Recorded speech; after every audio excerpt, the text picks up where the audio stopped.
Hello guys, welcome to Pathfinder classes. जैसे कि हम लोग ज्योग्राफी सब्जेक्ट पढ़ रहे हैं और आज हम उसके चैप्टर 5 को पढ़ने जा रहे हैं, जिसका नाम है पृथ्वी के प्रमुख परिमंडल।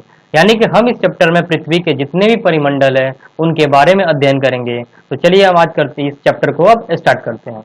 जैसे कि दिया हुआ है कि जैसा कि आप पहले अध्याय में पढ़ चुके हैं कि पृथ्वी एकमात्र ऐसा ग्रह है जहां जीवन है। यानी कि हम लोगों ने क्या पढ़ा है कि हमारी जो पृथ्वी है वो क्या है, एक ऐसा ग्रह है जिसके पास क्या है, जीवन है। एक ऐसा ही ग्रह है जिसपे एक जीवन है, इस पे ह्यूमन रह सकते हैं, यानी कि मानव निवास कर सकते हैं। मानव यहाँ जीवित रह सकता है क्योंकि जीवन के लिए आवश्यक तत्व भूमि, जल तथा हवा पृथ्वी पर मौजूद है। अब ह्यूमन के लिए, मानव के लिए जीने के लिए क्या है, तीन कंपोनेंट है, यानी कि तीन चीजों की जरूरत पड़ती है। वो आवश्यक तत्व क्या है, भूमि होनी चाहिए, जल होनी चाहिए तथा हवा होनी चाहिए। यानी कि ये तीनों जो तत्व है ना, ये पृथ्वी पर मौजूद हैं, जिसके कारण हम पृथ्वी पे यानी कि ह्यूमन जो है निवास कर सकता है। इसलिए हम इसे कहते हैं कि ये हमारा जो पृथ्वी है यह एकमात्र ऐसा ग्रह है जहां पे जीवन है। पृथ्वी की सतह ऐसी है जिसमें पर्यावरण के तीन महत्वपूर्ण घटक हैं। अब इसमें कौन कौन से महत्वपूर्ण तीन घटक हैं जो आपस में मिलते हैं तथा एक दूसरे को प्रभावित करते हैं। पृथ्वी का ठोस भाग जिस पर हम रहते हैं उसे क्या बोलते हैं, भूमंडल कहा जाता है। यानी कि इसमें तीन घटक हैं, किस पे, यानी कि जो हम पर्यावरण है ना, इसके तीन महत्वपूर्ण घटक हैं और जब ये आपस में मिलते हैं तभी हम इसे क्या बोलते हैं, ये भूमंडल यानी कि परिमंडल बन जाता है। और इसमें से हमारा जो सबसे पहला है वो भूमंडल है। भूमंडल मीन्स क्या हो गया, भूमंडल का मतलब हो गया भूमि, यानी कि हम जिस पे रहते हैं। अब जैसे आगे दे रहा है कि गैस की परतें जो पृथ्वी के चारों ओर से घेरती है उसे क्या बोलते हैं हम, वायुमंडल कहा जाता है। यानी कि जो हमारा गैस है, यानी कि जितने भी हमारे वायु है ना, ये वायु में क्या है, बहुत सारे हमारे गैसेस हैं जिन्हें हम क्या बोलते हैं, ये सब के सब हमारे मिलके वायुमंडल कहलाती है। अब ये वायु में कौन कौन से गैसेस होती है तो हम यहाँ पे देख सकते हैं, ऑक्सीजन, नाइट्रोजन, कार्बन डाइऑक्साइड तथा दूसरी गैसें पाई जाती हैं। तो सबसे ज्यादा इंपॉर्टेंट हमारी कौन है, अब नाइट्रोजन है तो नाइट्रोजन हम सबसे मैक्सिमम फाइव में पाए जाते हैं 71% के आसपास, और ऑक्सीजन जो होता है हमारा 21% होता है, कार्बन डाइऑक्साइड जो होता है 0.003% होता है, और उसके बाद जितने भी अदर गैसेस हैं वो सब होती है। अब जैसे यहाँ पे नाइट्रोजन है, ये कितना परसेंट हो जाएगा हमारा, 78%। ऑक्सीजन जो हमारा हो जाएगा वो कितना हो जाएगा, 21%। अब जब इसे हम ऐड करेंगे तो कितना हो गया, 99%। यानी कि यही दोनों गैसेस जो हैं ये 99% में मौजूद हैं, और 1% में जितने भी अदर गैस है वो सारे गैस मौजूद हैं। अब इस अदर गैसेस यानी कि 1% में 0.03% हमारा कौन सा गैस है, वो है हमारा CO2 यानी कार्बन डाइऑक्साइड। अब हम यहाँ पे देख सकते हैं कि पृथ्वी के बहुत बड़े भाग पर जल पाया जाता है, जिसे जल मंडल कहते हैं। अब यहाँ पे हम लोग तीन मंडल पढ़ रहे हैं, भूमंडल, वायुमंडल और जलमंडल। ये जलमंडल क्या है, यानी कि पृथ्वी पर बहुत ही बड़े भाग में जो जल पाया जाता है, इस पूरे जलाशय को हम क्या बोलते हैं, इसे हम जलमंडल के अंतर्गत लेते हैं। अब देख सकते हैं यहाँ पे कि जलमंडल में जल की सभी अवस्थाएं, जैसे कि बर्फ हो गया, जल हो गया और जलवाष्प जो है ये सम्मिलित है। यानी कि जलमंडल में जल की ये जितनी भी कंडीशन यानी कि जितनी भी अवस्थाएं हैं ये पाई जाती हैं। अब हम देख सकते हैं यहाँ पे कि जीव मंडल एक सीमित क्षेत्र है जहाँ स्थल, जल, हवा एक साथ मिलते हैं। यानी कि जीव मंडल ही हमारा एक ऐसा मंडल है जहाँ पे स्थल, जल और हवा एक साथ मिल जाती है, जहाँ सभी प्रकार के जीवन पाए जाते हैं। और यहीं पे क्या होता है, सभी प्रकार के जीवन, जैसे कि मानव भी निवास करता है, जितने जानवर होते हैं इसी पे होते हैं, और जितने भी पेड़ पौधे होते हैं सब के सब जीव मंडल में ही पाए जाते हैं। अब हम पढ़ते हैं भूमंडल के बारे में, यानी कि भूमंडल क्या है। तो भूमंडल को हम क्या बोलते हैं, लिथोस्फीयर के अंतर्गत लेते हैं। अब जैसे दे रहा है यहाँ पे कि पृथ्वी के ठोस भाग को क्या बोलते हैं हम लोग, भूमंडल कहा जाता है। यानी कि हम लोग जिस पे रहते हैं, जिस भाग पे, यानी कि पृथ्वी के जिस पार्ट पे, जिस भाग पे हम रहते हैं, ये क्या है, ठोस है, और ऐसे ठोस भाग को हम क्या बोलते हैं, भूमंडल कहा जाता है। और यह भूपटि की चट्टानों तथा मिट्टी की पतली परतों का बना होता है। जिसमें जीवों के लिए पोषक तत्व पाए जाते हैं। यानी कि जीवमंडल यानी कि भूमंडल जो है, इस भूमंडल के परपटी पे, और ये जो भूमंडल है वो किस चीज से बना हुआ है? चट्टानों और मिट्टी की परतों से बना हुआ है। और यहाँ पे जीवों के जितने भी पोषक तत्व है वो सब के सब यहाँ पाए जाते हैं। पृथ्वी की सतह को दो मुख्य भागों में बांटा जा सकता है। वो कौन कौन से भाग हैं? तो बड़े भाग स्थलीय भूभाग को हम महाद्वीपों का नाम देते हैं, तथा बड़े भाग जलाशयों को हम लोग महासागरीय बेसिन का नाम देते हैं। यानी जो हमारा अर्थ है, इस पे ठोस जो पार्ट है, वो ठोस भाग जो है बहुत कम है, लेकिन जो जलाशय हैं वो हमारे बहुत ही बड़े भाग में पाए जाते हैं। तो पृथ्वी जो है दो पार्ट में इसको हम डिवाइड करके चलते हैं, यानी कि हमारा ठोस भाग और जल वाला भाग। तो जो ठोस भाग होता है यानी कि जो स्थलीय भूभाग होते हैं उनको महाद्वीपों का नाम देते हैं, और जो जलाशय होते हैं उनको हम महासागरीय बेसिन का नाम देते हैं। अब देख सकते हैं यहाँ पे कि विश्व के सभी महासागर आपस में एक दूसरे से जुड़े होते हैं। यानी कि जितने भी महासागर है ना विश्व में, वो सब के सब एक दूसरे से कनेक्टेड होते हैं। इसलिए हम क्या करते हैं, कभी भी किसी भी इमारत की ऊंचाई को जब हम हाइट को मेजर करते हैं ना, जैसे हमारा हो गया माउंट एवरेस्ट, ये किसी भी पिक को हम मेजर करते हैं, तो हम देखते हैं कि हम क्या पढ़ते हैं वहां पे कि समुद्र तल से इतनी ऊंचाई। यानी कि हम किसी भी चीज की हाइट को मापते हैं तो हम उसे समुद्र तल से ही मापते हैं, क्योंकि जो समुद्र तल का पानी है, वाटर है, वो क्या होता है, सेम बना रहता है, क्योंकि ये एक दूसरे से सारे के सारे महासागर कनेक्टेड हैं। अब हम यहाँ पे देख सकते हैं इस पिक्चर में, ये हमारा क्या है, ये अर्थ का एक मैप है। अब यहाँ पे ग्लोब है, ग्लोब टाइप है। अब यहाँ पे हम देख सकते हैं क्या कि ये हमारा लिथोस्फीयर है।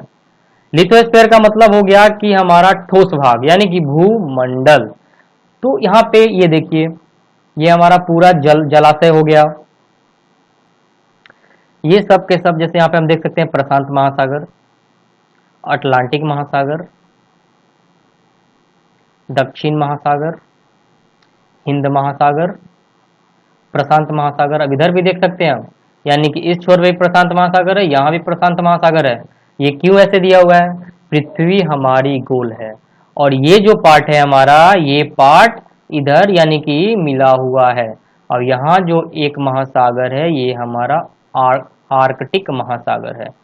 और ये जितने भी दिख रहे हैं ये ठोस पार्ट यानी कि ये सब भूमंडल है, यानी कि ये सब के सब महादेश है, कॉन्टिनेंट है। देख सकते हैं यहाँ पे ये हमारा कौन सा कॉन्टिनेंट है, ये हमारा उत्तर अमेरिका है। अब इस उत्तर अमेरिका में हमारे जो देश आते हैं वो कौन कौन आते हैं? ऊपर ये पूरा कनाडा का हिस्सा, ये पूरा कनाडा आता है, बीच में हमारा यूएसए आता है, और यहाँ पे मैक्सिको आता है, और ये जो हमारा पार्ट है ये पार्ट हमारा यूएसए का ही एक पार्ट है। ओके, तो अब हम आगे देख सकते हैं, ये हमारा जो कॉन्टिनेंट है ये दक्षिण अमेरिका है, और इसमें बहुत सारी कंट्री है, और इसकी सबसे बड़ी कंट्री जो है वो ब्राजील है। अब ये हमारा जो तीसरा कॉन्टिनेंट, ये हमारा अफ्रीका कॉन्टिनेंट है। इसमें भी बहुत सारी देश हैं। ये एशिया कॉन्टिनेंट है, यहाँ पे यूरोप कॉन्टिनेंट है, और एक ऐसा कॉन्टिनेंट जिसको देश के नाम से भी जानते हैं और सबसे छोटा कॉन्टिनेंट है, और ये हमारा ऑस्ट्रेलिया है। और यहाँ पे आप सफेद कलर का ये सब साइन देख सकते हैं, ये हमारा एक कॉन्टिनेंट ही है जिसका नाम है अंटार्कटिका। और यहाँ पे ह्यूमन सरवाइव नहीं कर सकता, यहाँ पे ह्यूमन यानी कि मानव जो है निवास नहीं कर सकता, क्योंकि यहाँ पे मानव के लिए वो कंपोनेंट सब मौजूद नहीं है जो जीने के लिए आवश्यक है। यानी कि यहाँ पे इतनी ठंडी है, यानी कि टेम्परेचर जो है वो बहुत ही ज्यादा माइनस में होता है। अब हम देख सकते हैं आगे, जैसे कि यहाँ पे दिया हुआ है कि समुद्री जल तथा तल सभी जगह समान होते हैं, तथा स्थल की ऊंचाई को समुद्र तल से मापा जाता है, जिसे शून्य माना जाता है, जैसे मैंने अभी प्रीवियस स्लाइड में आपको पहले ही बता चुका हूं। अब हम आगे देख सकते हैं, यहाँ पे विश्व का सबसे ऊंचा शिखर माउंट एवरेस्ट, जो कि कहाँ पे है, ये हमारा नेपाल में है। कहाँ पे है? नेपाल में, यानी कि भारत और नेपाल के बॉर्डर के पास, यानी ये नेपाल का हिस्सा है जहाँ पे माउंट एवरेस्ट हमारा है, और जिसकी ऊंचाई है 8848 मीटर, और इसकी जो ऊंचाई को मापा गया है वो समुद्र तल से ही मापा गया है। विश्व का सबसे गहरा प्रशांत महासागर का मैरियाना ट्रेंच, यानी कि जिसको हम लोग हिंदी में बोलते हैं मैरियाना गर्त। यानी कि हम यहाँ पे देख सकते हैं ये हमारी पृथ्वी हो गई। पृथ्वी की जो सबसे ऊंचाई पे है वो है हमारा माउंट एवरेस्ट, और पृथ्वी के अंदर अगर नीचे जाते हैं तो हमारा मैरियाना ट्रेंच है, जिसकी जो लंबाई है, गहराई जो है 11,022 मीटर की है, और ये हमारा कहाँ पे है, तो प्रशांत महासागर में। अब हम आगे बढ़ रहे हैं।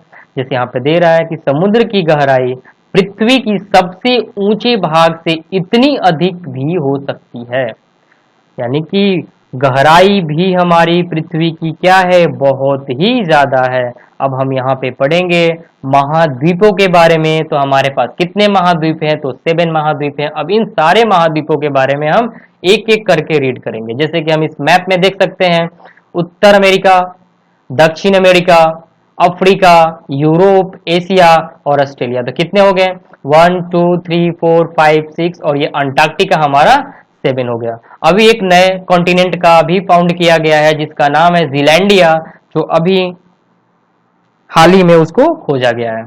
ओके, तो अब आगे पढ़ते हैं। जैसे यहाँ पे देख सकते हैं हमारा कौन सा कॉन्टिनेंट है, महाद्वीप, यानी कि ये महादेश है। अब इस महादेश में हम सारे देशों के बारे में पढ़ेंगे, यानी कॉन्टिनेंट के बारे में। अब ये महाद्वीप है। अब जैसे दे रहा है यहाँ पे कि पृथ्वी पर 7 प्रमुख महाद्वीप हैं। अब वो कौन कौन से महाद्वीप हैं, तो आगे पढ़ते हैं। ये विस्तृत जल राशि के द्वारा एक दूसरे से अलग है। जैसे कि अब हम चलते हैं प्रीवियस स्लाइड पे। ये पिक्चर आप देख सकते हैं, जो भी कॉन्टिनेंट है ये कैसे अलग है, कैसे सेपरेट हुए हैं, तो हर एक जो कॉन्टिनेंट है वो कहीं ना कहीं जलाशय से सेपरेट हुआ है। अब हम आगे देखते हैं। ये जो महाद्वीप है वो कौन कौन से महाद्वीप है, एशिया महाद्वीप, यूरोप महाद्वीप, अफ्रीका महाद्वीप, उत्तर अमेरिका महाद्वीप, दक्षिण अमेरिका महाद्वीप, ऑस्ट्रेलिया महाद्वीप तथा अंटार्कटिका महाद्वीप। जैसे कि 5.1 में मैंने पहले ही आपको ये सारे चित्रों को दिखा चुके हैं। अब हम पढ़ते हैं एक एक करके सारे कॉन्टिनेंट के बारे में, सारे महादेश के बारे में। तो पहला जो सबसे बड़ा महाद्वीप है, महादेश है, वो कौन सा है, एशिया महादेश, जो कि विश्व का सबसे बड़ा महाद्वीप है, और यह पृथ्वी के कुल क्षेत्रफल का 1/3 भाग, 1/3 भाग कहने का मीन्स है, ये जो परसेंटेज में अगर ले लें तो 33.33% भाग पे फैला हुआ है। यानी कि जितना भी अर्थ में हमारा सॉलिड पार्ट यानी कि भूमंडल है, उस पूरे भूमंडल का एशिया महाद्वीप ही अकेले 33.33% में फैला हुआ है।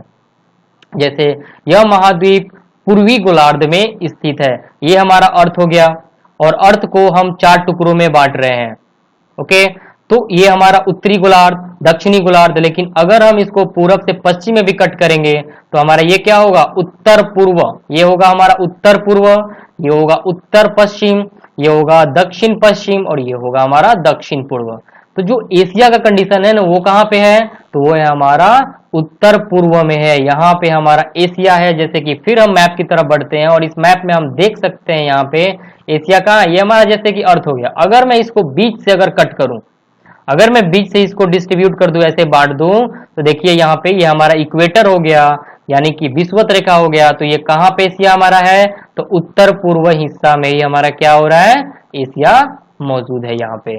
तो यही यहाँ पे राइटर जो लिख रहा है कि हमारा जो एशिया है वो पृथ्वी के किस गोलार्ध में है, तो पूर्वी गोलार्ध में, यानी कि उत्तर पूर्व गोलार्ध में है। जैसे यहाँ पे लिख रहा है कि कर्क रेखा इस महाद्वीप से होकर गुजरती है। अब कर्क रेखा में बताने की जरूरत नहीं है, क्योंकि हम लोग प्रीवियस क्लास में ही पढ़ चुके हैं कि कर्क रेखा क्या होती है। वैसे जो कर्क रेखा होती है उसकी डिग्री एंगल कितना होता है, अंश कितना होता है, तो 23.5 डिग्री का होता है। और ये किधर होता है, ये होता है उत्तरी अक्षांश में। एशिया के पश्चिम में यूराल पर्वत है। अब जैसे पिक्चर, अभी कभी भी क्वेश्चन में अगर पढ़ना हो तो जैसे यहाँ पे हम पिक्चर में देख सकते हैं, ये हमारा एशिया हो गया, ये हमारा यूरोप हो गया, और यहाँ से जो ये छोटा सा पार्ट है जो अभी हम लोग मैप में प्रीवियस चैप्टर में हम लोग जो पढ़े होंगे कि जो हमारा पठार या पर्वत होता है भूरे कलर का, दिखाया जाता है किसमें, मैप में। यहाँ पे ब्राउन कलर में आप देख सकते हैं यहाँ पे कि हमारा ब्राउन कलर में क्या है, ये एक पर्वत है, और ये कौन सा पर्वत है, यूराल पर्वत। कौन सा पर्वत है, यूराल पर्वत। तो हमें यहाँ पे हमारा क्वेश्चन एक राइज हो सकता है कि एशिया और यूरोप को कौन सा पर्वत सेपरेट करता है, अलग करता है, यानी किस पर्वत से ये जुड़े हुए हैं, तो यूराल पर्वत से जुड़े हुए हैं। यानी कि हम बोल सकते हैं कि एशिया के पश्चिम में कौन सा पर्वत है, यूराल पर्वत है, और एशिया के पश्चिम में ही कौन सा कॉन्टिनेंट है, तो यूरोप कॉन्टिनेंट है। तो हमारे यहाँ पे क्वेश्चन एराइज हुआ कि यूरोप और एशिया को यूराल पर्वत क्या करता है, सेपरेट करता है, यानी कि अलग करता है। अब हम आगे बढ़ते हैं। अब जो यूराल पर्वत है यूरोप से क्या करता है, एशिया को अलग करता है। यूरोप एवं एशिया के संयुक्त भूभाग को यूरेशिया, यूरोप प्लस एशिया कहते हैं। यानी कि यूरोप प्लस एशिया का जो संयुक्त भाग होता है उसे क्या बोलते हैं हम, यूरेशिया बोलते हैं, और ये होता है यूरोप और एशिया को मिला के। अब यहाँ पे देख रहे हैं कि एशिया के हम लोग बारे में पढ़ चुके हैं। अब हम पढ़ते हैं दूसरे कॉन्टिनेंट के बारे में जिसका नाम है यूरोप। यूरोप एशिया से बहुत छोटा है। अब हम पढ़ रहे हैं कि एशिया क्या है, विश्व का सबसे बड़ा कॉन्टिनेंट है, सबसे बड़ा महाद्वीप है, लेकिन हमारा जो यूरोप है वो एशिया से क्या है, बहुत ही छोटा है। और यह महाद्वीप एशिया के पश्चिम में स्थित है, जो कि अभी मैंने आपको पिक्चर में दिखाया, आर्कटिक वृत्त से होकर गुजरता है। अब आर्कटिक वृत्त किधर है, चलिए फिर मैप में आपको ले चलता हूं और मैप में दिखाता हूं। तो यहाँ पे देखिए, ये हमारा क्या हो गया, ये यूरोप कॉन्टिनेंट हो गया, और इसके जस्ट अपोजिट यानी कि ऊपर की तरफ नॉर्थ में आप देख सकते हैं ये आर्कटिक क्या है, आर्कटिक महासागर है, और ये आर्कटिक महासागर को टच करके निकलता है। तो वहीं यहाँ पे दिखाया जा रहा है कि ये जो कॉन्टिनेंट है यानी कि महादेश है, ये आर्कटिक वृत्त से होकर गुजरता है, और यह तीन तरफ से, ये तीन तरफ से क्या है, जल से घिरा हुआ है। और विश्व के मानचित्र को देखिए और इसकी स्थिति को पता लगाइए। जैसे कि अभी हम लोग मानचित्र देख के ही पढ़ रहे हैं, और यहाँ पे दिया हुआ है हमारा ये यूरोप। यहाँ देखिए यूरोप में क्या है, वाटर है, जलाशय है। यहाँ पे देख सकते हैं पश्चिम में भी जलाशय है इसका, और दक्षिण में भी क्या है, यहाँ पे जलाशय है ही है। ओके, अब तीनों तरफ से ये क्या है, जलाशय से घिरा हुआ है। कौन, तो हमारा कॉन्टिनेंट यूरोप। अब हम आगे बढ़ते हैं दूसरे कॉन्टिनेंट की तरफ, और जो तीसरा कॉन्टिनेंट है हमारा यानी कि महादेश, वो है अफ्रीका महादेश। अफ्रीका महादेश जो है ना, एशिया के बाद विश्व का दूसरा सबसे बड़ा देश है, महाद्वीप है। यानी कि सबसे बड़ा महाद्वीप हमारा एशिया हो गया, दूसरा सबसे बड़ा महाद्वीप हमारा अफ्रीका महाद्वीप है। तो अब हम अफ्रीका महाद्वीप के बारे में पढ़ रहे हैं। ये जो दे रहा है ना विषुवत वृत्त, जो कि 0 डिग्री अक्षांश पे है, इस महाद्वीप के लगभग मध्य भाग से होकर गुजरती है। यानी कि अफ्रीका कॉन्टिनेंट को विषुवत रेखा क्या करता है, बीचों बीच से निकल जाता है, यानी कि डिस्ट्रीब्यूट करता है। जैसे हम यहाँ पे देख सकते हैं, ये देखिए, ये हमारा क्या है, विषुवत रेखा है। और अब जैसे जैसे हम आगे बढ़ रहे हैं तो ये हमारा क्या, अफ्रीका कॉन्टिनेंट है, और अफ्रीका कॉन्टिनेंट को क्या कर रहा है, लगभग बीच से कट करके क्या हो रहा है, निकल जा रहा है बाहर की तरफ। आप देख सकते हैं यहाँ पे। तो ये क्या है हमारा, अफ्रीका को ये बीचों बीच कट करके निकल जाता है। लेकिन हम ये बोल सकते हैं अगर क्वेश्चन आ जाए कि अफ्रीका का उत्तरी भाग में सबसे ज्यादा भूमंडल किधर है, भूमि वाला भाग, तो बोल सकते हैं हम उत्तर साइड में, और दक्षिण में कम है। तो ओके, अब आगे बढ़ते हैं। लेकिन एक बात और कि हम अफ्रीका को क्या बोलते हैं, अंध महादेश के नाम से भी जानते हैं, यानी कि ब्लाइंड कॉन्टिनेंट के नाम से हम जानते हैं किसको, अफ्रीका को। और एक बात इसमें और जान लीजिए कि ये जो अफ्रीका कॉन्टिनेंट है, इस अफ्रीका कॉन्टिनेंट को जो हमारे तीनों इमेजिनरी लाइन है, कर्क रेखा, विषुवत रेखा और मकर रेखा, ये तीनों लाइन क्या करता है कि इस अफ्रीका कॉन्टिनेंट को क्रॉस करके यानी कि कट करके निकल जाता है। यानी कि ये एक ऐसा महादेश है जिससे ये तीनों इमेजिनरी यानी कि काल्पनिक रेखाएं गुजरती है। तो हम लोगों ने क्या पढ़ा अफ्रीका महादेश के बारे में कि ये तीनों काल्पनिक रेखाएं गुजरती है अफ्रीका महादेश से। अफ्रीका महादेश को हम लोग क्या बोलते हैं, अंध महादेश कहते हैं। और ये जो हमारा अफ्रीका महादेश है, इसमें बहुत ही मैक्सिमम फॉर्म में गर्मी पड़ती है, क्योंकि हम लोग कल ही यानी कि प्रीवियस चैप्टर में पढ़ चुके हैं कि जो हमारा सन है वो मकर रेखा और कर्क रेखा के बीच में ट्रेवल करता है। यानी कि अफ्रीका का बहुत सारा भाग जो है भूमंडल, वो कहाँ पड़ता है, कर्क रेखा और मकर रेखा के बीच में ही आता है, जिसके कारण यहाँ पे मैक्सिमम फॉर्म में क्या आती है, गर्मी पड़ती है। अब चलिए हम आगे बढ़ते हैं। जैसे यहाँ पे देख सकते हैं आप कि अफ्रीका का बहुत ही बड़ा भाग उत्तरी गोलार्ध में स्थित है, जो कि अभी मैंने आपको पिक्चर्स को देख के समझा चुके हैं। करेक्ट, यहाँ पे कि उत्तरी भाग सबसे ज्यादा तो भूमंडल यहाँ पे बड़ी भाग उत्तरी गोलार्ध में है, लेकिन सबसे जो छोटी भाग है वो कहाँ पे, दक्षिणी गोलार्ध में है। अब हम यहाँ पे आगे बढ़ रहे हैं, देख रहे हैं जैसे कि ऐसे महाद्वीप हैं जिससे होकर, यानी कि अभी मैंने बताया कि कर्क रेखा भी गुजरती है, विषुवत रेखा भी गुजरती है और मकर रेखा, ये तीनों रेखाएं इस महाद्वीप से गुजरती है। विश्व की जो सबसे बड़ी रेगिस्तान है, इसका क्या नाम है? सहारा। और सहारा रेगिस्तान किस, वो यानी कि किस महादेश में आता है? तो वो हमारा अफ्रीका महादेश में आता है। और सहारा जो है विश्व की सबसे बड़ी रेगिस्तान है, और यहाँ पे ये सबसे बड़ा, ये क्या है? गर्म रेगिस्तान है जो कि अफ्रीका में स्थित है। और यह महाद्वीप चारों तरफ से समुद्रों से एवं महासागरों से घिरा हुआ है। अब पिक्चर में हम देख सकते हैं अफ्रीका महादेश को, ये महादेश एक तरफ से भी, किसी तरफ से भी सॉलिड पार्ट से नहीं जुड़ा हुआ है, सेपरेट नहीं हुआ है, सारे के सारे जलाशय से ही सेपरेट। अब यहाँ पे देख सकते हैं, ये हमारा स्वेज नहर है, यहाँ से हमारे यहाँ पे जो है ये स्वेज नहर आता है यहाँ पे, यानी कि भूमध्य सागर और लाल सागर को ये स्वेज नहर यहाँ पे ऐड कर रहा है। और यहाँ पे देख सकते हैं कि नीचे हमारा दक्षिण महासागर है, इधर अटलांटिक महासागर इसको घेरे हुए है, इधर से हिंद महासागर है, और ये हमारा इधर भी जलाशय से ही घिरा हुआ है। तो एक ऐसा महादेश है जो कि चारों तरफ से ही जलों से घिरा हुआ है। लेकिन बहुत ऐसे, एक ऑस्ट्रेलिया महादेश भी क्या इकलौता महादेश है जो कि बहुत ही ज्यादा ये जलाशय से घिरा हुआ है। अब हम आगे देखते हैं यहाँ पे, जैसे कि दे रहा है कि विश्व की सबसे लंबी नदी कौन सी नदी? नील नदी। ये सबसे लंबी नदी है जो कि अफ्रीका से होकर गुजरती है। हम आगे भी पढ़ेंगे, ये तो हमने अभी लंबी नदी के बारे में पढ़ा, लेकिन सबसे बड़ी नदी या सबसे चौड़ी नदी अगर पूछेगा तो वो हमारी नदी है अमेजन नदी। अब हम जैसे ही आगे पढ़ेंगे दक्षिण अमेरिका के बारे में, तो उसमें ये पढ़ने को मिलेगा, यानी कि अमेजन नदी जो है वो कहाँ पे आती है? वो आती है हमारी दक्षिण अमेरिका महादेश में। तो यहाँ पे हम देख रहे हैं कि हमारी जो सबसे लंबी नदी जो है वो कौन सी नदी है? नील नदी। यानी कभी भी क्वेश्चन अगर आ जाए कि विश्व की सबसे लंबी नदी तो नील नदी, अगर ये क्वेश्चन आ जाए कि विश्व की सबसे बड़ी नदी या विश्व की सबसे चौड़ी नदी, तो हम क्वेश्चंस में, यानी कि हमारा जो आंसर होगा वो होगा अमेजन नदी। और अमेजन नदी जो है वो कहाँ पे है? ये दक्षिण अमेरिका कॉन्टिनेंट में स्थित है। अब चलते हैं हम आगे, करेगी अफ्रीका का मानचित्र बताइए कि कर्क रेखा, मकर रेखा तथा विषुवत वृत्त इसके किन किन भागों से होकर गुजरती है। तो हम क्या करेंगे, इसको मैप में चेक करेंगे कि हमारा जो ये कर्क रेखा है वो कहाँ से गुजरती है, किस देश से गुजरती है, विषुवत रेखा किस देश से गुजरती है, और ये किन किन भागों से होकर गुजरती है। हमारा जो अगला कॉन्टिनेंट है वो कौन है? हमारा उत्तर अमेरिका। और ये हमारा विश्व का तीसरा सबसे बड़ा महाद्वीप है। पहला कौन था? एशिया, दूसरा कौन था? अफ्रीका, और तीसरा कौन है? हमारा उत्तरी अमेरिका। यह दक्षिण अमेरिका से एक संकरी स्थल से जुड़ा हुआ है जिसे पनामा जल संधि बोलते हैं। क्वेश्चन आता है कि उत्तर अमेरिका दक्षिण अमेरिका से कैसे जुड़ा हुआ है, किस नहर से जुड़ा हुआ है, उस जल संधि का नाम क्या है? तो उसे बोलते हैं पनामा जल संधि।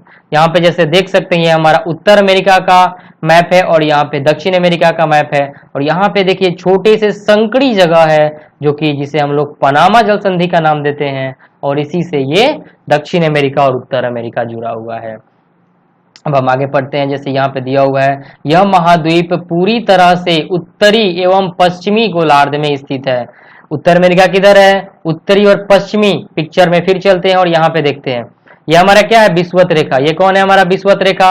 और यहाँ पे ऐसे बीचों बीच मैंने कर दिया था, ये सेंटर हो गया, यानी कि इधर वाला पार्ट यहाँ से और यहाँ से इधर वाला जो पार्ट है ये कौन सा पार्ट है? तो उत्तर और पश्चिम का पार्ट है। तो पूरा जो ये पार्ट है हमारा उत्तरी अमेरिका का, यह एक ही पार्ट में है, और किस पार्ट में है? उत्तर और पश्चिम भाग में है।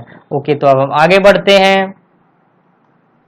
तो हम यहाँ पे देख सकते हैं यहाँ कि यहाँ पे जो उत्तर अमेरिका है वो दक्षिण अमेरिका से पनामा जल संधि के द्वारा जुड़ा हुआ है, और ये कह रहा है अब कि यह महाद्वीप यानी कि उत्तर अमेरिका महाद्वीप 3 महासागरों से घिरा हुआ है।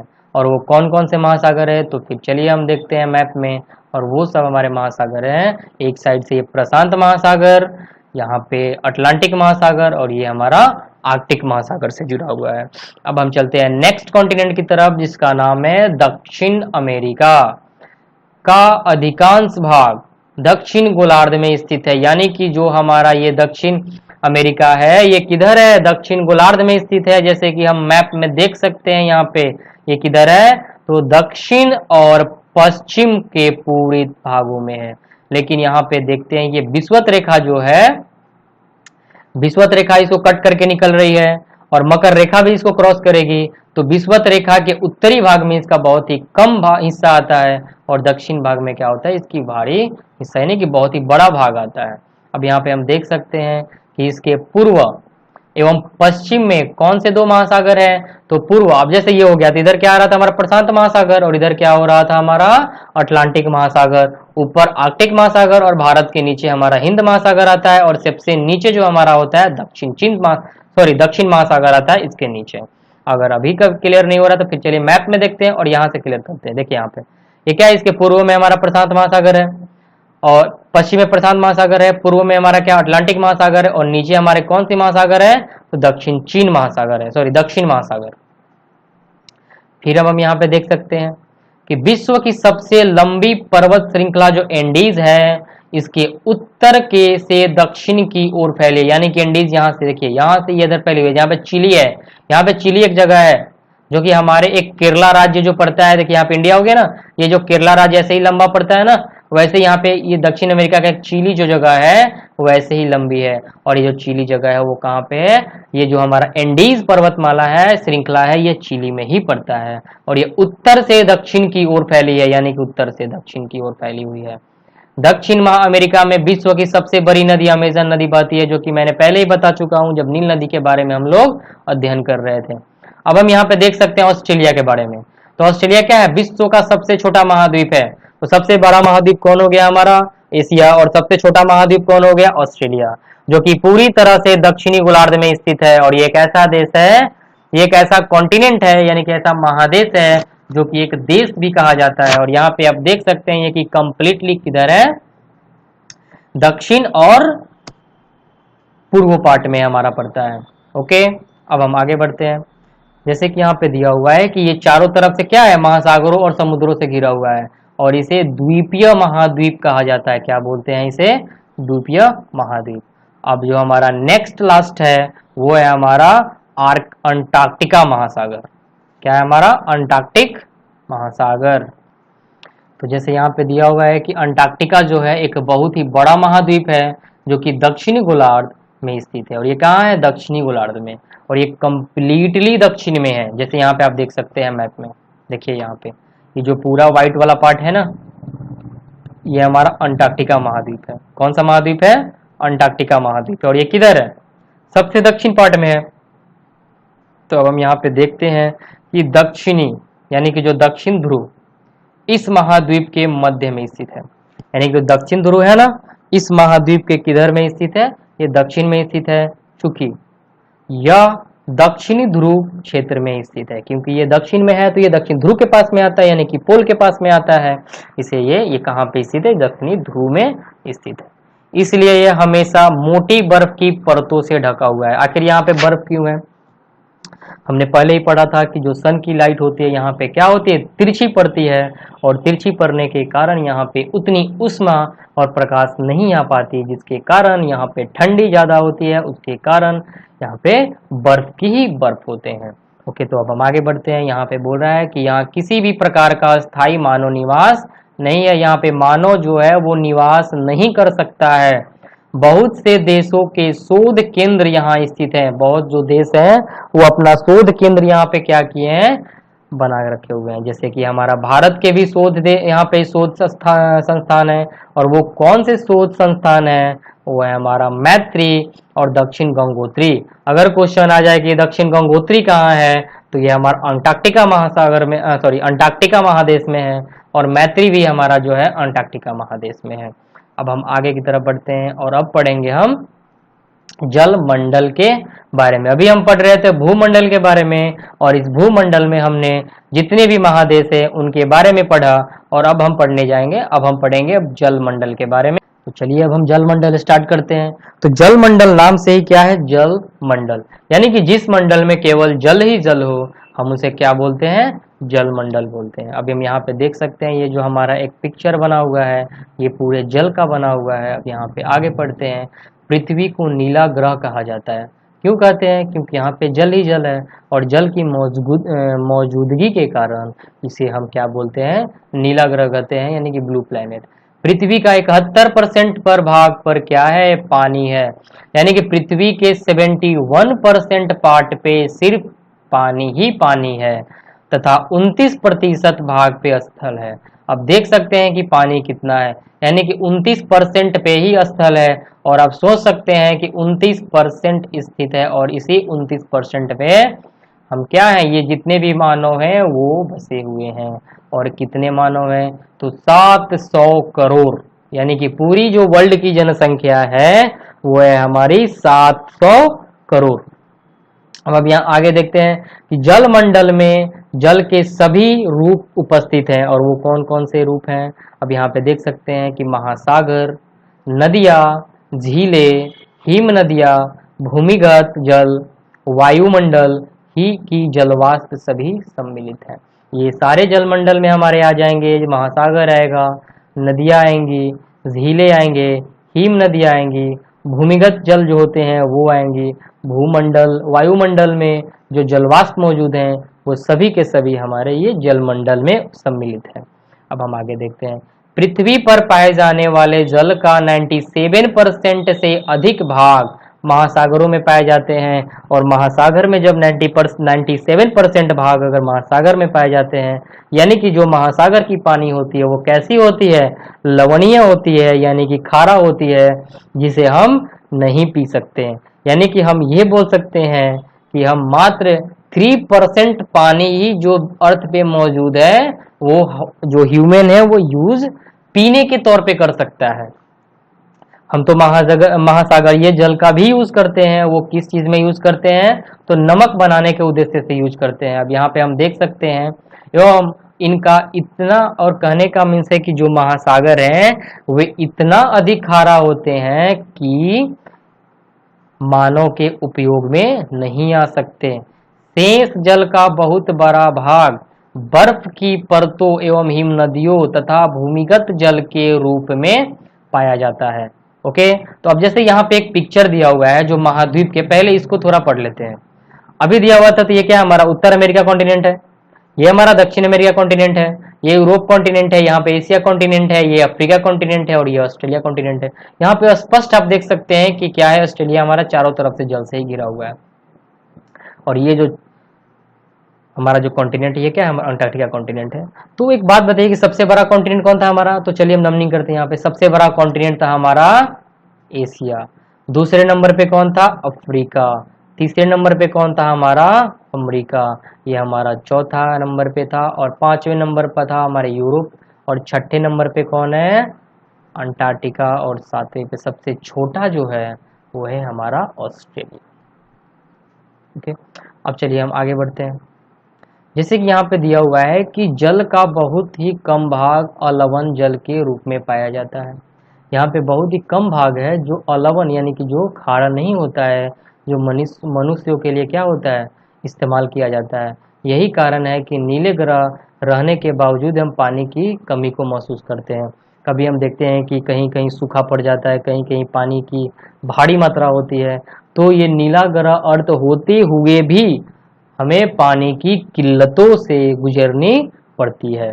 अब हम चलिए महासागर पढ़ते हैं। यहाँ पे महासागर क्या है?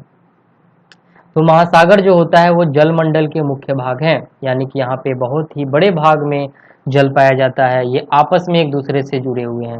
पहले ही हम लोग जब चैप्टर को स्टार्ट किए थे तो वही हम पढ़े हुए थे कि जो हमारा महासागर है ये एक दूसरे से क्या है, जुड़े हुए हैं। महासागरीय जल हमेशा गतिशील होते हैं। तरंगे जैसे कि ज्वार भाटा तथा महासागरीय धाराएं। महासागरीय जल की 3 मुख्य गतियां हैं। कौन कौन सा? तो ज्वार भाटा, एक ज्वार हो गया, भाटा हो गया तथा महासागरीय धाराएं। ये क्या है? ये तीनों के तीनों महासागरीय जल की 3 मुख्य गतियां हैं।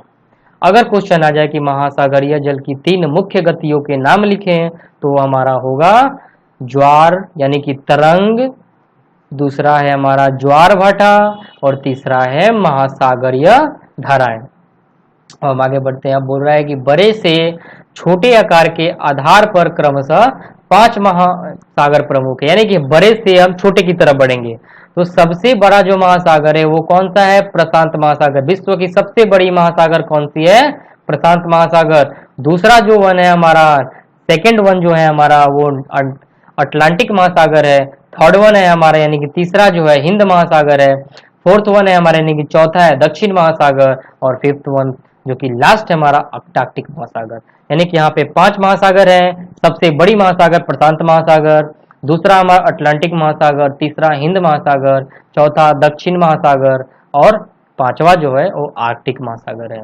ओके, तो आप यहाँ पे देख सकते हैं। अब आगे बढ़ते हैं, प्रशांत महासागर के बारे में कुछ पढ़ते हैं हम लोग। तो प्रशांत महासागर सबसे बड़ा महासागर है और यह पृथ्वी के 1/3 भाग पर फैला हुआ है। अब आप देख सकते हैं एशिया भी 1/3 भाग में फैला हुआ था और जितना भी जल है उसका 1/3 में क्या है? प्रशांत महासागर भी है। यानी कि प्रशांत महासागर भी 33.33% में मौजूद है और एशिया महादेश भी जो है 33.3% में मौजूद है। ओके, तो अब आगे बढ़ते हैं। अब दे रहा है क्या कि पृथ्वी के सबसे गहरा भाग, जो कि हम लोग जब माउंट एवरेस्ट के बारे में चर्चा कर रहे थे वहीं पे हमने पढ़ा था मेरियाना गर्त, जो कि इसकी लंबाई कितनी थी? 11,022 मीटर। किलोमीटर नहीं, मीटर। क्या थी? 11,022 किलोमीटर। और माउंट एवरेस्ट की जो ऊंचाई थी वो थी 8,848 मीटर की। कभी कभी किसी बुक में ये देता है 8,850 मीटर। ओके, तो ये दोनों हो सकता है, बट एनसीईआरटी जो देता है वो होता है इस चीज को फॉलो किया जाता है। तो यानी कि ये जो हमारा है एग्जैक्ट है। अब हम आगे बढ़ते हैं। यहाँ पे जो हमारा मेरियाना गर्त है वो कहाँ पे? प्रशांत महासागर में, और ये सबसे गहरा गर्त है। अब हम देखते हैं यहाँ पे कि प्रशांत महासागर लगभग वृत्ताकार है। कैसा है? वृत्ताकार है। एशिया, ऑस्ट्रेलिया, उत्तर एवं दक्षिण अमेरिका इसके चारों ओर स्थित है। यानी कि प्रशांत महासागर, अगर आपने पिक्चर्स को जैसे मैंने पहले पढ़ाया था, अगर वो आपके पिक्चर अगर माइंड में है तो आप देख सकते हैं कि जो हमारा प्रशांत महासागर है वो कहाँ है? दक्षिण अमेरिका और उत्तर अमेरिका के क्या है? पश्चिम भाग में था ना।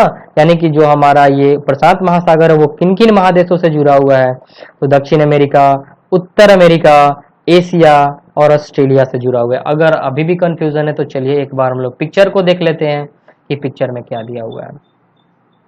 यहाँ आप देख सकते हैं कि ये हमारा क्या है? प्रशांत महासागर। ये क्या है? हमारा प्रशांत महासागर। तो ये किन किन, यहाँ पे देखिए ये 2 हमारा महादेश हो गया और यही प्रशांत महासागर इधर भी है, क्योंकि हमारा जो सर्कल है वो गोलाकार है। देखिए यहाँ पे ऑस्ट्रेलिया से भी है और यहाँ पे किस देश से है? ऑस्ट्रेलिया महादेश से भी जुड़ा हुआ है। यानी कि ये जो हमारा प्रशांत महासागर का वाटर बॉडीज है वो किन किन से जुड़ा हुआ है? 4 महादेशों से जुड़ा हुआ है। अब हम आगे बढ़ते हैं। अब ये दे रहा है कि जैसे चित्र में हमने अभी दिखा ही दिया आपको, ये 4 महाद्वीपों की स्थिति को पता लगा। वो कौन कौन से महाद्वीप हैं? तो आपने पढ़ लिया। प्रशांत महासागर से जो यानी कि जुड़े हुए महादेश हैं वो हमारे हैं उत्तरी अमेरिका, दक्षिणी अमेरिका और ऑस्ट्रेलिया, और हमारा है लास्ट वन एशिया।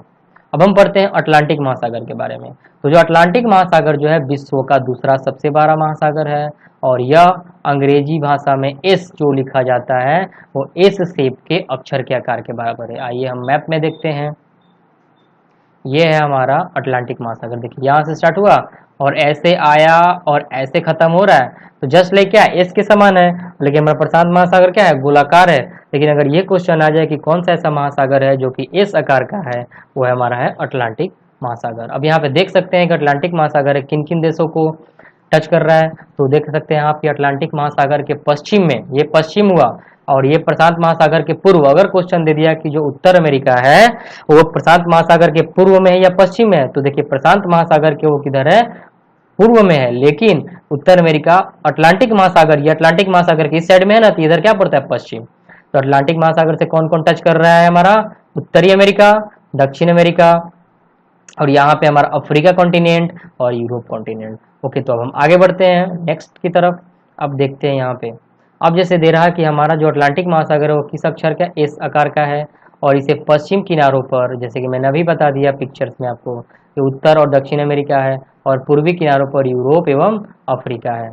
अब बढ़ते हैं हम। अटलांटिक महासागर की तट रेखा बहुत अधिक दूर यानी कि दंतुरित है और यह अनियमित एवं दंतुरित तट रेखा प्राकृतिक पोतश्रेयों एवं पतनों के लिए आदर्श स्थित है।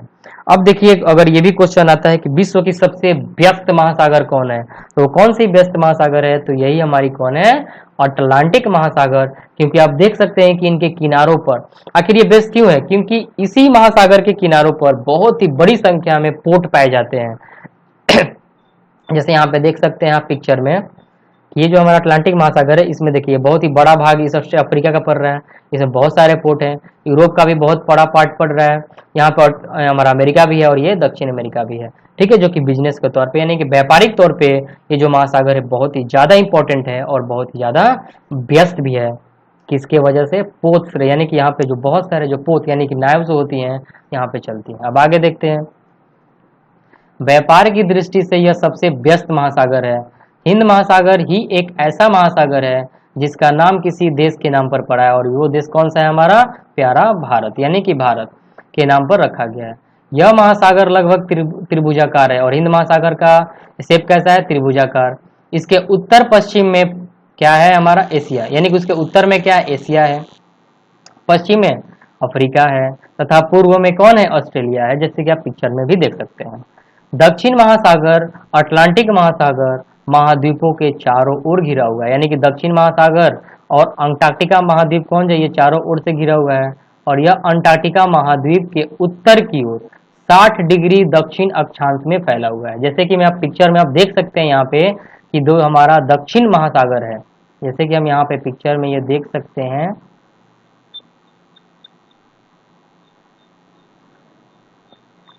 यहाँ पे कि जो हमारे दक्षिण महासागर है ये क्या है, बहुत दूर तक फैला हुआ है, दक्षिण और उत्तर की दिशा में। चलिए अब हम आगे बढ़ते हैं, तो आग अब पढ़ते हैं हम आर्कटिक महासागर। जो आर्कटिक महासागर है ये उत्तरी ध्रुव वृत्त में है स्थित है, और यह एक उत्तर ध्रुव के चारों ओर फैला हुआ है, और जो हमारा दक्षिण महासागर था वो दक्षिण ध्रुव के। यह प्रशांत महासागर के छिछले जल वाले एक संकरे भाग से जुड़ा हुआ है जिसे बेरिंग जल संधि बोलते हैं। यानी कि क्वेश्चन अगर आ जाए कि हमारा प्रशांत महासागर और आर्कटिक महासागर जो है वो किस जल संधि से जुड़ा हुआ है, तो बेरिंग जल संधि के द्वारा जुड़ा हुआ है, और यह उत्तर अमेरिका तथा उत्तरी तटों तथा यूरेशिया से घिरा हुआ है। अब हम पढ़ रहे हैं हमारा जो थर्ड वन है, वायुमंडल। अब वायुमंडल क्या होता है, तो हमारी पृथ्वी चारों ओर से गैस की एक परत से घिरी हुई है। अभी हमने पढ़ा था कि जो वायु होता है, वायु में बहुत सारी गैसेस होती है, कौन कौन सी, नाइट्रोजन है, तो नाइट्रोजन कितना परसेंट है, वो मैंने बताया 78%, ऑक्सीजन जो है 21%, और जो हमारा 1% रेस्ट हो रहा है, इस 1% में हमारा क्या है, वो सारी गैसेस मौजूद हैं, और इसी 1% में कार्बन डाइऑक्साइड जो है 0.03% है। तो जैसे हम यहाँ पे देख सकते हैं कि जितने भी हमारे जो हमारी ये हमारी पृथ्वी जो है, इसके चारों ओर जितने भी गैसें की एक परत बनी हुई है, हम उसे क्या बोलते हैं, वायुमंडल कहा जाता है। वायु की यह पतली परत इस ग्रह का महत्वपूर्ण अट्टू भाग है। यह हमें ऐसी वायु प्रदान करती है जिससे कि हम लोग सांस लेते हैं, और वो सांस लेने वाला जो हमारा कंपोनेंट है वो कौन सा है, हमारा ऑक्सीजन है। ओके, तो अब हम यहाँ पे देख सकते हैं कि यह वायुमंडल हम लोगों को सूर्य की कुछ हानिकारक किरणों से भी बचाता है।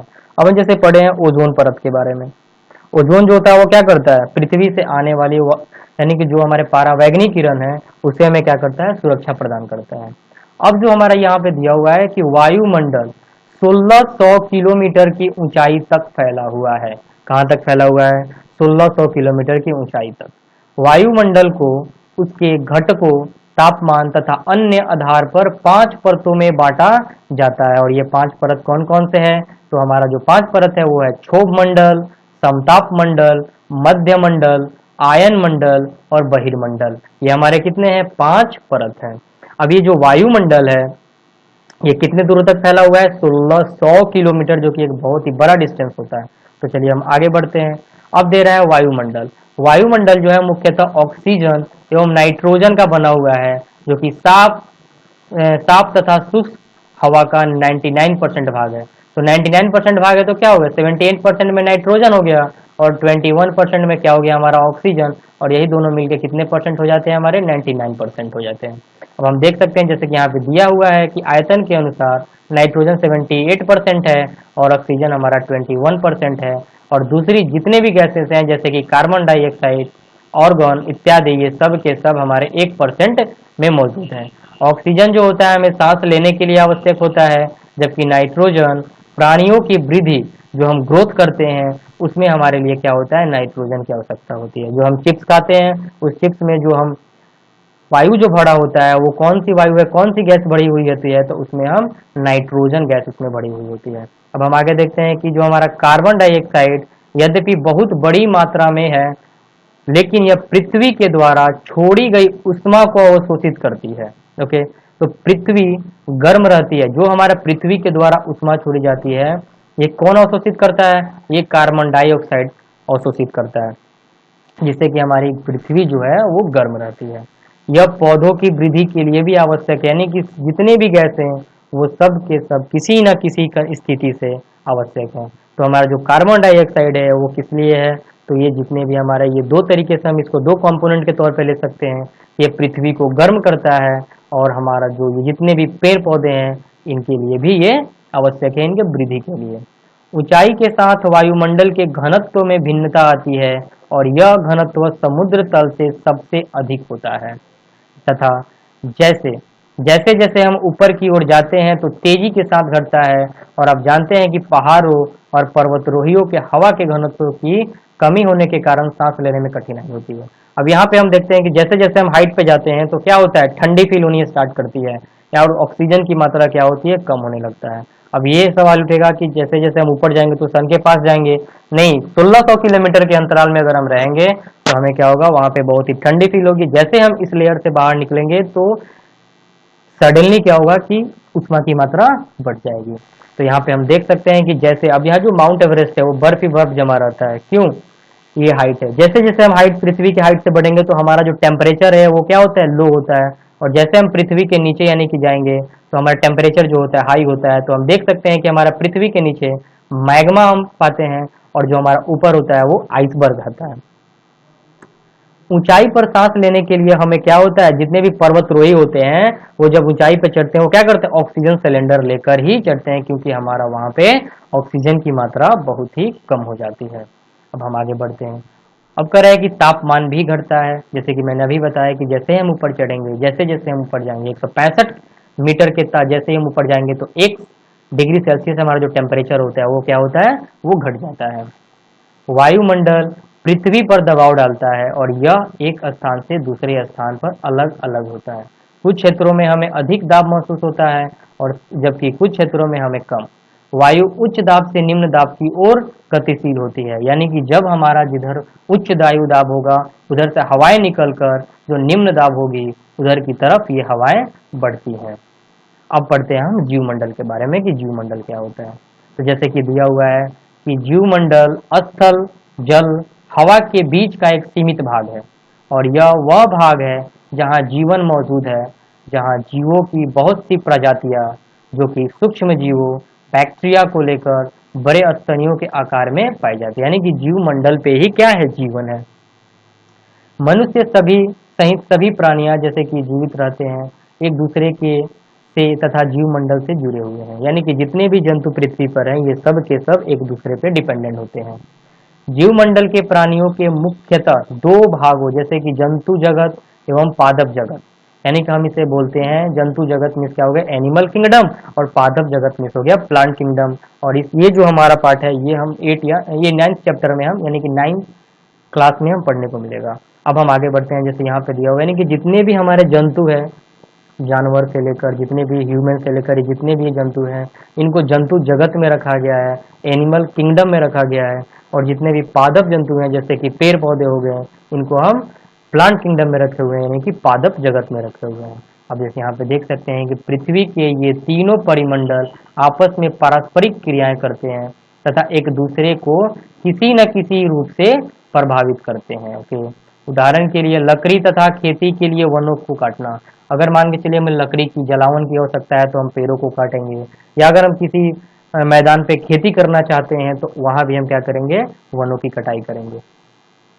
इसके ढलुआ भाग पर मिट्टी का कटाव तेजी से होने लगता है, यानी कि जो हम पढ़ते हैं इरोजन, यानी कि सॉइल इरोजन। ये इरोजन क्यों होता है, अगर हम जितना ज़्यादा वनों की कटाई करेंगे तो हम सॉइल इरोजन उतना ही ज़्यादा होगा। अगर सॉइल इरोजन को रोकना है, मिट्टी के कटाव को रोकना है, तो हमें क्या करना होता है, पेड़ों की बोना पड़ता है। जैसे यहाँ पे दे रहा है, इसी प्रकार प्राकृतिक आपदाएं जैसे कि भूकंप, पृथ्वी के सतह पर परिवर्तन हो सकता है। हाल ही में सुनामी के कारण अंडमान एवं निकोबार द्वीप समूह पर कुछ भागों में पानी से डूब गया। झीलों तथा नदियों में दूषित पदार्थों को प्रभावित होने से उनका जल मानव के इस्तेमाल के लायक नहीं रहा। यानी कि कह सकते हैं यहाँ पे कि ह्यूमन जो है वो क्या कर रहा है, वायुमंडल यानी कि जितने भी हमारे जल मंडल में जितने भी हिस्से हैं उनको, झील हो गए, नदियां हो गई, सबको प्रदूषित करता जा रहा है। यह जल दूसरे जीवों को भी नुकसान पहुंचाता है। आगे देखते हैं, जैसे यहाँ पे दे रहा है उद्योग, तापीय विद्युत संयंत्र एवं गाड़ियों तथा उत्सर्जन पदार्थ वायु को प्रदूषित करते हैं। यानी कि गाड़ियों से जो वायु निकलती है, यानी कि धुआं निकलता है, वो क्या करता है, वायु को प्रदूषित करता है। उद्योग से जो धुआं निकलता है, तापीय विद्युत संयंत्रों से जो निकलता है, ये सब के सब किसे प्रदूषित करते हैं, वायु को प्रदूषित करते हैं। कार्बन डाइऑक्साइड वायु का एक महत्वपूर्ण घटक है, लेकिन कार्बन डाइऑक्साइड की मात्रा में वृद्धि के कारण पृथ्वी के तापमान में वृद्धि हो रही है। जितना हम ज़्यादा अगर हम पेड़ की कटाई करेंगे उतना ही हमें कार्बन डाइऑक्साइड की वृद्धि होगी, क्योंकि कार्बन डाइऑक्साइड को जो शोषित करता है वो है हमारा सारे पौधे। इसे भूमंडलीय तापमान कहा जाता है। जब ये तापमान बढ़ता है तो इसे भूमंडलीय तापमान कहते हैं।